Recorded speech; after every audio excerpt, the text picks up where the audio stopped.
السلام علیکم ورحمۃ اللہ وبرکاتہ۔ دوستو، اللہ سبحانہ تعالیٰ نے کفر کو دل نشی کرنے کے لیے کفار سے خطاب فرمایا، وَكَيْفَ تَكْفُرُونَ بِاللَّهِ وَكُنْتُمْ أَمْوَاتًا فَأَحْيَاكُمْ ثُمَّ يُمِيتُكُمْ ثُمَّ يُحْيِيكُمْ ثُمَّ إِلَيْهِ تُرْجَعُونَ وَهُوَ الَّذِي خَلَقَ لَكُم مَّا فِي الْأَرْضِ جَمِيعًا ثُمَّ اسْتَوَىٰ إِلَى السَّمَاءِ فَسَوَّاهُنَّ سَبْعَ سَمَاوَاتٍ وَهُوَ بِكُلِّ شَيْءٍ عَلِيمٌ۔ دوستو، اللہ سبحانہ تعالیٰ نے کفار سے فرمایا کہ کیوں کر تم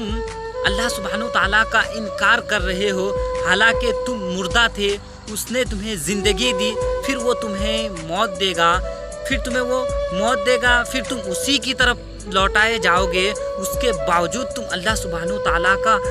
انکار کر رہے ہو، جس نے تمہیں زندگی دی، جو تمہیں موت دے گا، پھر تم اسی کی طرف لوٹائے جاؤ گے، اسی کا انکار کر رہے ہو۔ اسی کو کیوں کر تم اسی کو ماننے کے لیے تیار نہیں ہو، اسی کو سجدہ کرنے کے لیے تیار نہیں ہو، جس نے تمہیں زندگی دی، موت دی، اس کے علاوہ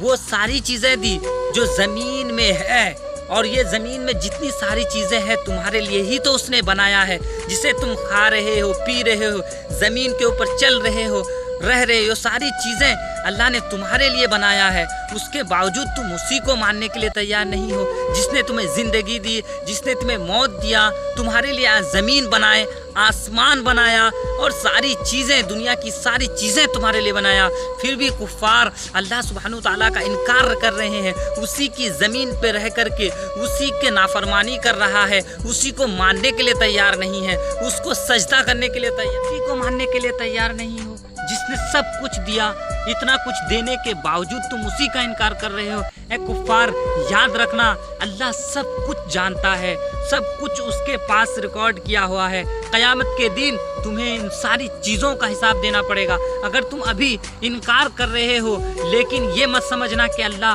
ان ساری چیزوں سے بے خبر ہے جو تم کر رہے ہو، تمہارے کرتوتوں سے اللہ سبحانہ تعالیٰ بے خبر نہیں ہے، وہ سب کچھ جانتا ہے، اور ساری چیزوں کا قیامت کے دن حساب لے گا۔ اللہ سبحانہ تعالیٰ ہم سبوں کو ہدایت نصیب فرمائے۔